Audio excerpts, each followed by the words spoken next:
Hi beautiful people, it's Amy from Savor Salvage Scent, and thank you for joining me. For those of you who have never listened to the channel before, it focuses mostly on fragrance and collecting. I would love for you to stay in touch. If you'll hit the red subscribe button, leave me feedback, comments, ideas, questions, educate me, all of the above. And to those of you who are subscribers, thank you so much. I'm so enjoying getting to know you and learning from you. Today I thought I would do just a quick light video about one of my favorite celebrity fragrance lines, the perfumes created by Sarah Jessica Parker. I think she's so cool. Always have, ever since I saw her in like LA Story, and I just thought she had such a positive and lovable, joyful spirit, and I love her style. You know, I was really starting to get involved in the working world in a deep way when Sex and the City was running. My best girlfriend was living in New York at the time. I just, you know, she was just influential. And I think it's been interesting to see as celebrities create fragrances. Some you can tell it's just part of a kind of a color of their portfolio, and then some are really deeply into it and really get involved and even play, I would say, more of a role of a nose, although they work with noses too. So I'm going to talk to you about 4 of the fragrances that she has created. I've enjoyed her fashion over the years, her acting, cat shenanigans. I have loved watching her produce fashion lines, shoe range. I just think she's really creative.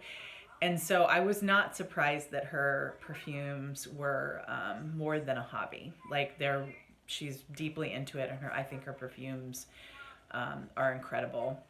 There are some that I personally fancy more than others, so I'm going to share the 4 that I love the most with you today. And I welcome any questions you have, and I would love to hear from you about if you wear any of her scents. So I'm going to start out with Lovely, her first fragrance. I have 4 that I'm going to talk to you about today. And I love to read, and one of my favorite things to do ever is to swim and be in water. Ever since I was a kid, I'm a Cancer, and that's what I do. I love to be in the water. So I bring this up because I have loved and really enjoyed over the last few years reading and learning more and more about fragrance. And Chandler Burr, I believe is his name, who has been a writer for the New York Times and many other things, wrote a book, and it featured this first scent of hers that is called Lovely. I don't know if you can actually see the name on the bottle. And the book is called The Perfect Scent. It's something like a year inside the perfume industry in Paris and New York. And for those of you who are perfume heads or interested in learning more, it was such a page turner, and it was so fascinating to me. I read it, so I say I enjoy reading, and I love going to the water. I would read it at the pool almost every day when I was there last summer. And the book kind of explores the creation of this scent in New York with this, you know, celebrity, and you get to learn that she's deeply involved and really invested, and you get to learn really interesting things about like perfume kind of mixings that she created of other perfumes, and just her style and kind of how it leads to this. And then the other perfume that's explored in a completely different way in the context of Paris and Europe, and then traveling to Africa, is the scent by Hermès by Jean-Claude Elena, and it is the Jardin sur le Nil scent, which is another favorite of mine. And so it explores these 2 scents, and it's fascinating because it shows kind of how different based on what city they're in, how they work, if they're working with a big company, if it has a big budget or not, you know, all of these things. And as a lady working in the museum world, it was really interesting for me to read because, you know, I've just seen over and over again. It's really, really, really hard to kind of make it professionally as an artist, and to artists are so incredibly hardworking, and they're such problem solvers. And it's interesting to see how these creators of perfumes essentially have a scent portfolio and work and work and work and reformulate, and then they have to kind of essentially present their portfolios to other people, and then their formulas they might be asked to reformulate or change or tweak, and just the blood, sweat, and tears that goes into it is just incredible. So before knowing all of that, even though I loved this scent, and it's interesting, people love or hate this scent essentially, and I find that it's because it is a pretty light scent, seemingly so. So I'm going to tell you a little bit about when it was created and the notes, but even to me, sometimes I think it's a soft scent, and then there are times where I think I don't smell it much when I first spray it. But what's incredible is probably, I swear to God, in my top 3 or 5 scents of 250 probably scents now, when I wear this out, I always get compliments, to the point where literally I'm like, people can smell it? And even my best girlfriend the other day, you know, we're both masked. I had to run over to her house to grab something. I'm like 10 feet from her on her porch the other day, and she goes, girl, I just got a whiff of you. You smell amazing. And I was like, what? Like, really? Like, and it was this. And so to me, let me tell you a little bit more about the scent, and then I'll tell you kind of how I feel about it and how I wear it. So this is, of course, SJP, Sarah Jessica Parker Lovely. It was created in 2005, so it's been out for a while. This is super affordable. I can't tell you what it retails for, but I have never paid. I'm a TJ Maxx hoe, frankly. And I have never paid more than probably $20 to $25 for a bottle of this. Sometimes even at the end of seasons, or the end, like after the winter holidays, you can find gift sets. And yeah, anyways, you can find them in all different sizes. It's very affordable. And the noses are, I hope I'm pronouncing this right. There are 2, and I believe they work for IFF. So IFF, for those of you who aren't familiar, is, I think it stands for International Flavors and Fragrances. So huge, huge, huge, huge company that basically creates chemical and perfume compounds, and culinary compounds. The noses are Laurent. It looks like Le Gournay or Le Gournac. Oof. In Francais, not so good. And then Clement Gavari. And there are, you know, many, many notes in this, but I would say what stands out for me, it's a musky lavender patchouli with a little citrus and a little fruit. But I would say this is, it's funny because even though I work in a contemporary museum, I love contemporary art for sure, but my absolute favorite art is mid-century art. I would say even from the 20s through the 50s or 60s is my favorite. This, I can't tell you exactly why. I think, I'll try to put it into words, but this to me is a modern scent. I love it because I tend to kind of go retro in the scents that I love. Either I love vintage scents, or I love newer scents that have like a deep, dark, often vintage, oriental, ambery, resiny vibe. This is different for me. This is like a lighter musk. It often gets compared to the Narcisco Rodriguez for her, which is a beautiful light musk composition. But again, this is one of those things, it really matters kind of when and how you wear it. And so like I spray this pretty liberally. I will admit, probably 5 or 6 sprays.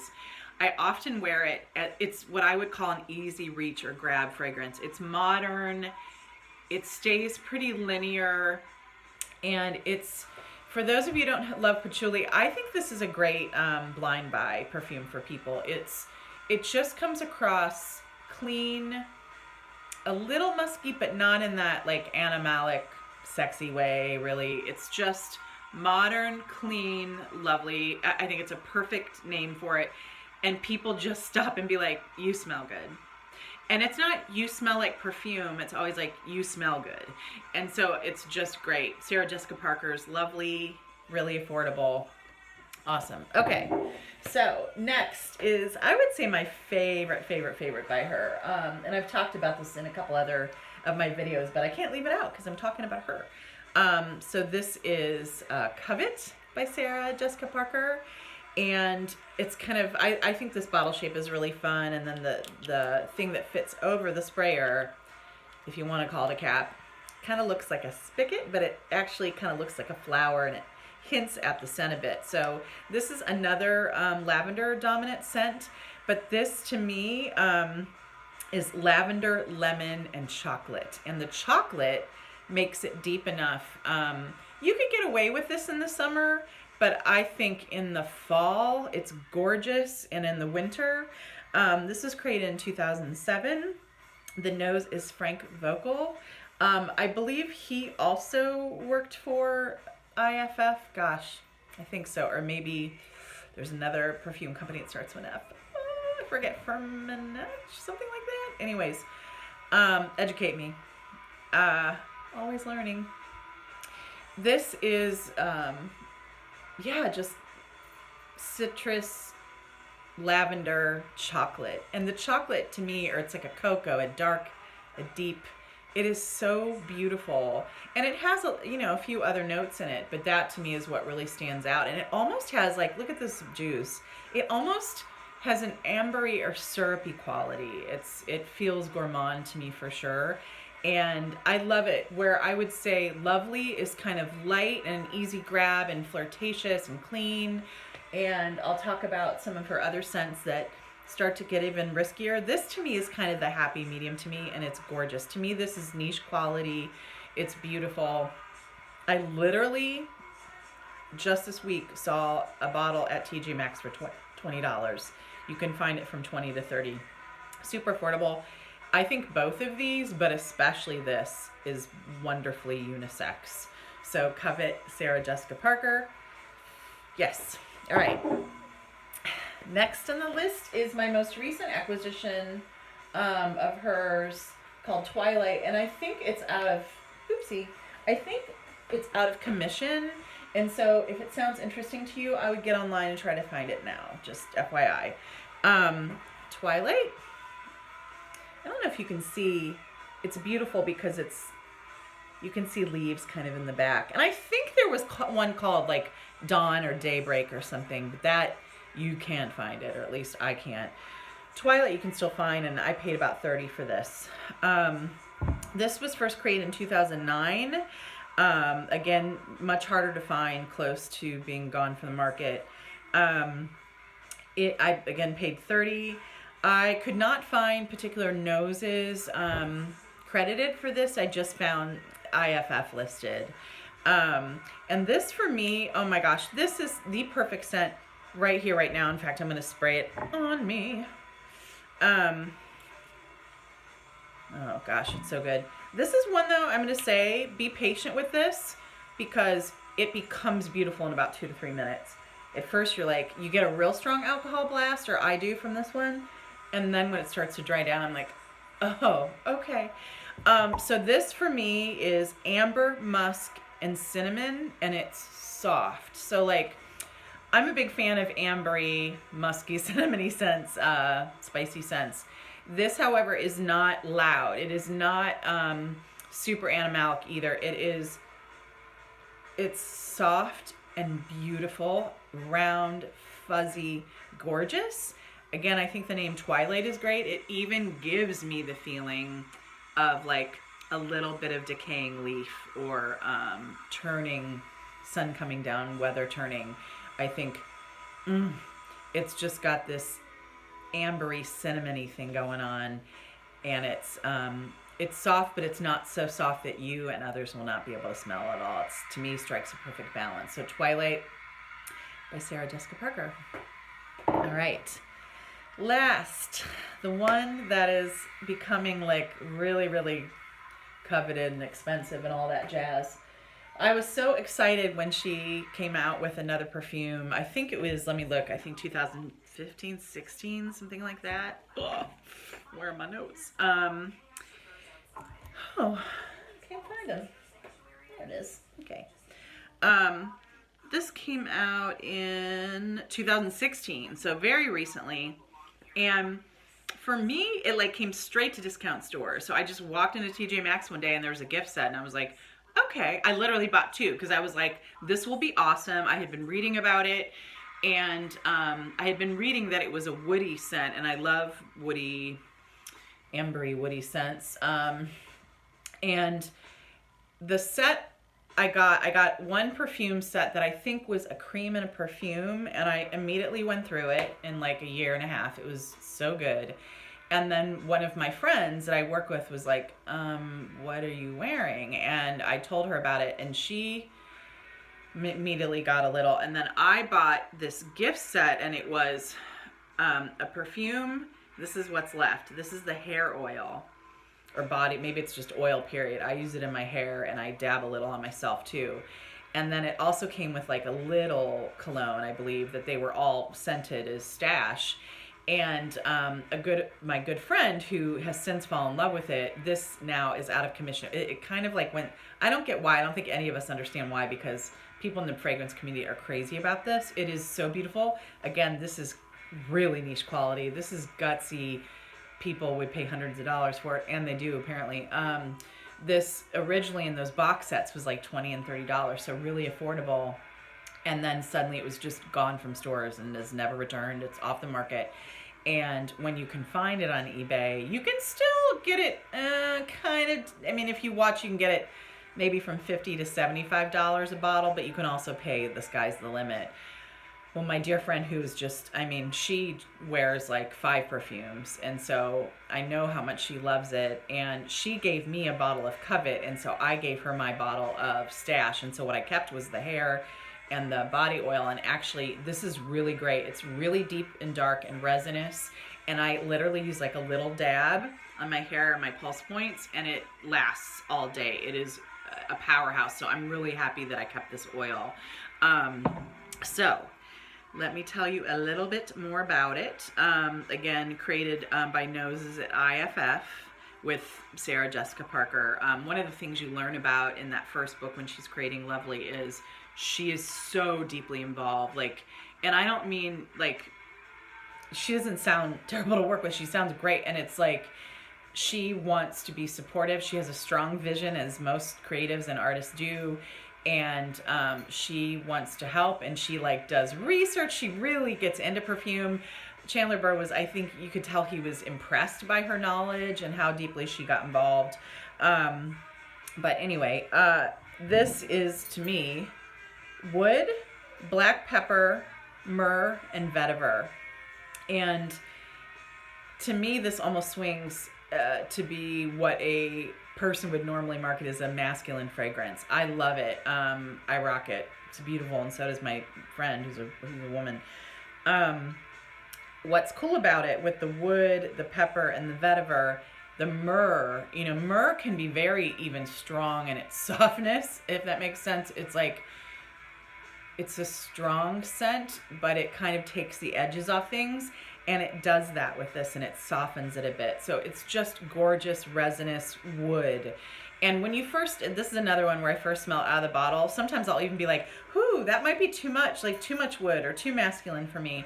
And then it dries down, and then you're like, this is so beautiful. And like, yeah, when I get a whiff of it on my friend, I'm like, this is really good. So Stash SJP by Sarah Jessica Parker. Wonderful if you can get your hands on it, especially if you ever see it in a discount store. Still grab it, or if you see it affordably online, because it's going out. It's fewer and harder to find. So I would love to hear from you on what celebrities do you wear as far as their perfumes. Who would you love to see create a perfume that hasn't yet? Talk to you soon. Have a great night. Bye.